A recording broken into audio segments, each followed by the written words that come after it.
मतलब वो हमारा भाई बन के हम ही को लूटना चाहते हैं। और बनारस में आकर उन्होंने कहा कि माँ गंगा उनकी भी माँ गंगा होगी। हाँ, माँ गंगा है सबकी। यहाँ के लोगों के मतदाता के रूप में, नागरिक के रूप में देख करके आया था, लेकिन 10 साल में उन नागरिकों ने, उन काशी वासियों ने मुझे देखते ही देखते बनारस की बना दिया। काशी में प्रथम बार आए थे तो हमारे हिस्से की हकदारी जताई थी और उन्होंने कहा कि माँ गंगा ने बुलाया है। कि भारतीय जनता पार्टी ने मुझे यहां भेजा है। फिर लगता है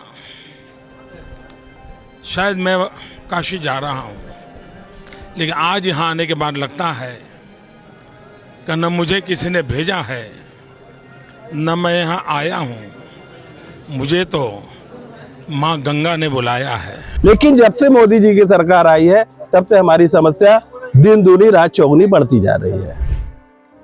और मैं तो काशी का जनप्रतिनिधि हूं और मेरा मां गंगा से एक आत्मीय जुड़ाव है। अपने आप को फर्जी गंगा पुत्र बना के हमारे हिस्से में डाकेदारी कर रहे हैं। मां गंगा ही अब हमार माई है। नाव जिसको क्रूज ये बोलते हैं उसको धड़ल्ले से चलाया जाता है। शायद इच्छा ही है कि हम लोग को तोड़ना। तो हमको तो लगता है कि मोदी जी का नजर सिर्फ हम गंगा पुत्रों पर है। हमें लगता है कि लगभग 48 से 49वां दिन है हमारी नावें पूर्ण रूप से बंद है।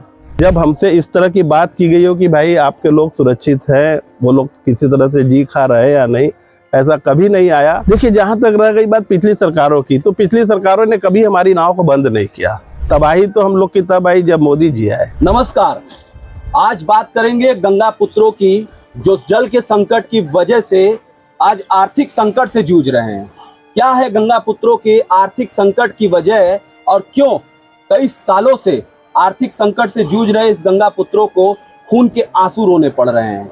आइए हमारे साथ माझी समाज के नेता हैं, उनसे जानते हैं कि गंगा पुत्र आप भी हैं, किस तरीके की स्थिति है और पिछले कितने सालों से, सर कितने सालों से स्थिति है ऐसे बाढ़ में? देखिए, देखा जाए तो पूर्व में तो कभी ऐसा नहीं होता था। जब 1978 का फ्लड भी आया था तो उस समय भी हम लोग बनारस के सारे जगहों पर, यहाँ तक कि लोगों की रक्षा सुरक्षा के लिए भी हम अपनी नाव लेके जाते थे और पूरी तरह से सेवा करते थे और हमारा जो मेहनताना होता था वो मिलता रहता था। कभी हमारे नाव को रोका नहीं गया। लेकिन जब से हमारे माननीय मोदी जी की सरकार आई है, हम तरह तरह से प्रताड़ित किए जा रहे हैं। कभी क्रूज के नाम पर, तो जैसे ही 65 मीटर का मानक ही क्या होता है हमारे समझ से परे है। क्योंकि जब पूर्व में हम लोग हाथ से नाव चलाते थे तब शायद खतरा ज्यादा होता था, तब भी हम लोग 65 नहीं 67 मीटर में भी हाथ से नाव चला के जाते थे।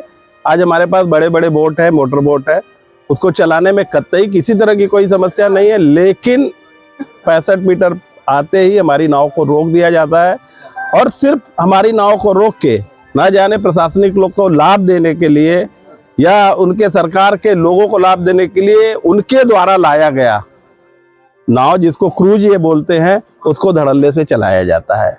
यहाँ तक की जाती है कि इस बार तो ये भी हम लोग के साथ दुर्दशा हो गया कि सामने कम से कम हमारी नावें बंद होती थी और यहाँ आप देख सकते हो, यहाँ से ये बोट एकदम शांत पड़ी है और यही सामने गंगा आरती होता है। गंगा आरती को दिखाने के लिए हमारे नाव से बैठ के यात्री लोग अपना गंगा आरती देखते थे तो 2 पैसा उनको भी मिल जाता था, लेकिन उस पर भी पाबंदी लगाई गई।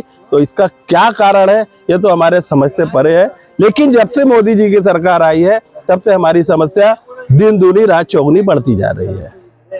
क्या मानते हैं इसे कि सरकार सुरक्षा प्रदान करने में जल के संकट को देखकर नावें रोक देती है या सरकार आर्थिक तौर पे आपको तोड़ना चाहती है? देखिए, हमें तो यही लगता है कि उनकी शायद इच्छा ही है कि हम लोग को तोड़ना। क्योंकि जहां तक हमने सुना, मैंने देखा तो नहीं लेकिन मैंने सुना है कि साबरमती फ्रंट पर भी हमारे लोगों को, जहां वहां मेन फ्रंट था जहां से हमारे लोग अपना खूब कमाई करते थे, वहां से भी उनको हटाया गया और वहां पर भी कॉरिडोर या किसी नाम से वहां से भी हमारे लोगों को हटाया गया। तो हमको तो लगता है कि मोदी जी का नजर सिर्फ हम गंगा पुत्रों पर है और इसीलिए उन्होंने जब काशी में प्रथम बार आए थे तो हमारे हिस्से की हकदारी जताई थी और उन्होंने कहा कि माँ गंगा ने बुलाया है। मतलब वो हमारा भाई बन के हम ही को लूटना चाहते हैं। और बनारस में आकर उन्होंने कहा कि माँ गंगा उनकी भी माँ गंगा होगी। हाँ, माँ गंगा है सबकी, लेकिन वास्तव में रियल फंडा जो उस पर जीते हैं, जो उसको पीते हैं, जिसकी जिंदगी उससे चलती है, वास्तविक गंगा पुत्र तो उसी को कहना चाहिए जो गंगा से जीता है और गंगा से मरता है। उन्हीं के जल में समाहित होकर ही वो अपना जीवन चलाता है, वही रियल गंगा पुत्र है। लेकिन मोदी जी अपने आप को फर्जी गंगा पुत्र बना के हमारे हिस्से में डाकेदारी कर रहे हैं। सर, अगर बात करें तो जिस तरीके से सरकार बाकायदे आपदा के लिए एक फंड जारी करती है केंद्र सरकार, और राज्य सरकार उसको बाकायदे लोगों में डिस्ट्रीब्यूट करती है जो भी आपदा से प्रभावित होते हैं। जैसे कुछ घर होते हैं, कुछ मकान, कुछ निचले इलाके होते हैं, उनको एक सुरक्षित जगह ले जाया जाता है, उनको अनाज, राशन, पानी सारा कुछ दिया जाता है।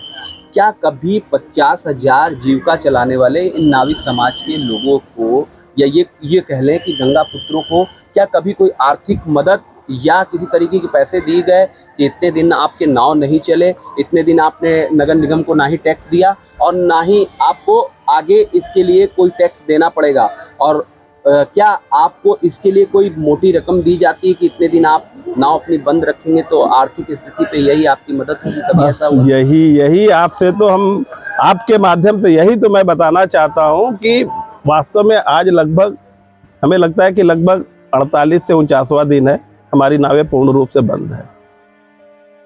कहीं किसी गली गुच्ची में पानी घुस जाता है तो नेताजी लोग दिखाने के लिए वहां लेके अपना, और तब भी सबसे बड़ी विडंबना ये है कि तब भी जब उनको पानी ओवरफ्लो हो जाता है एकदम, तब भी अगर लोगों को जाना है तब वो हमारी नाव का ही उपयोग करते हैं। लेकिन अगर हम अपने पैसे के लिए नाव चलाए तो उस समय इनको लगता है कि लोगों की जान जोखिम में है। लेकिन जब पूरा बनारस डूब रहा होता है तब इनको कोई ऐसा समस्या नहीं दिखता है। हमारी नाव धड़ल्ले से लोग अपने मर्जी से लेके जाते हैं। रह गई बात हमारी आर्थिक स्थिति को देखते हुए, अगर ये लोग कभी भी, मैं लगभग मुझे लग रहा है कि लगभग 15 साल से बनारस में अपने समाज में मिलके लोगों की रक्षा सुरक्षा के बारे में बात करता हूँ, लेकिन इन 15 सालों में कभी भी वो समय नहीं आया होगा जब हमसे इस तरह की बात की गई हो कि भाई आपके लोग सुरक्षित हैं, वो लोग किसी तरह से जी खा रहे हैं या नहीं।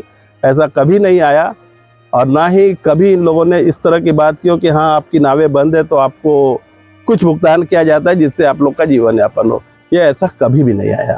क्या पिछली सरकारों की अगर बात करें तो क्या पिछली सरकारों ने कभी गंगा पुत्रों को कभी किसी तरीके की मदद, या कभी जिस तरीके के हालात बाढ़ की वजह से हर साल ही होते हैं, तो क्या गंगा पुत्रों के लिए पिछली सरकारें भी कभी सोचा करती थी? देखिए, जहां तक रह गई बात पिछली सरकारों की, तो पिछली सरकारों ने कभी हमारी नाव को बंद नहीं किया। मैंने इसीलिए तो पहले ही आपको बताया कि 1978 के फ्लड में भी हम लोग धड़ल्ले से अपनी नाव चलाते थे। तो जब हम अपनी नाव चला रहे हैं, हमारा रोजगार चल रहा है, तो सरकार से हमको लेने का भी कोई हक नहीं है। लेकिन तबाही तो हम लोग की तब आई जब मोदी जी आए। मोदी जी के आते ही बनारस में हमारा जो अपना निजी मामला था उसमें इन्होंने दखल अंदाजी की और भाई बन के हमारे बीच में, जबकि पूर्व में किसी सरकार ने कभी भी हम लोग के बीच में आके अपनी किसी तरह की हमारे सिस्टम को खराब करने का कोशिश नहीं किया। लेकिन इन्होंने आते ही पहले क्रूज के नाम पर धीरे से अपने सहयोगियों को इसमें डाल दिया, जिससे हमारी आर्थिक अर्थव्यवस्था ही ध्वस्त हो गई। क्योंकि देखिए, वास्तविक बात यह है कि हमारे पास तरह तरह के कस्टमर आते हैं। निश्चित तौर पर हम लोग ये काम करते हैं तो जरूरी नहीं है कि एक रेट होना चाहिए, लेकिन इन लोगों ने रेट बनाया, उसके बावजूद भी इसके रेट से हम कम करते हैं और लेके जाते हैं। क्योंकि हमारा एक व्यवस्था था कि हम देखिए गरीबों को 10 रुपये में लेके जाते थे, तो बड़े बड़े पूंजीपति होते थे उनसे 100 रुपया भी लेते थे, जिससे हमारी व्यवस्था ठीक हो जाती थी।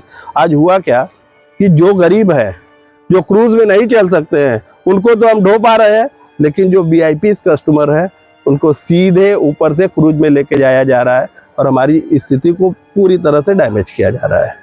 गंगा पुत्र जो है वो आधुनिकता के चपेट में आ गए हैं, ऐसा गंगा पुत्र ही कह रहे हैं। क्योंकि आधुनिकता यानी क्रूज जब गंगा की लहरों में तेज रफ्तार से चलती है तो ये हाथ से चलने वाली नावें ऑटोमेटिक माँ गंगा की गोद में लड़खड़ाने लगती है।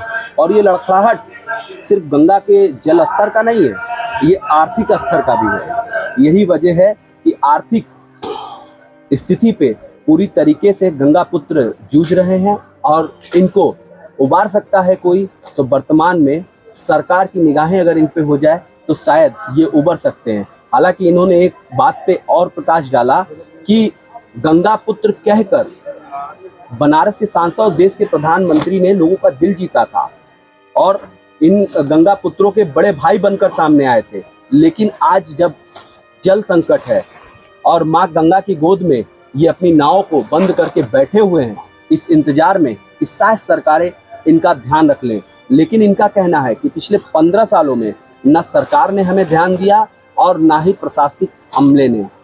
हालांकि इनका ये भी कहना है कि इसके पहले काफी समय से नाव चलती थी और इससे भी ज्यादा पानी आया है, जब लोगों को बचाने का काम किया है, लोगों को सुरक्षित करने का काम किया है, लेकिन नावें नहीं बंद हुई, इनकी अर्थव्यवस्था पे चोट नहीं पहुंची। लेकिन अब पेट का सवाल पिछले 15 सालों से बना हुआ है।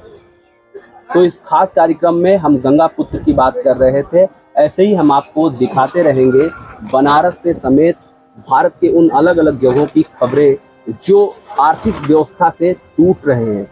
क्या उनकी मदद आम इंसान को करनी चाहिए, पैसे वालों को करनी चाहिए, या सरकारों को आगे आकर उनकी मदद करनी चाहिए?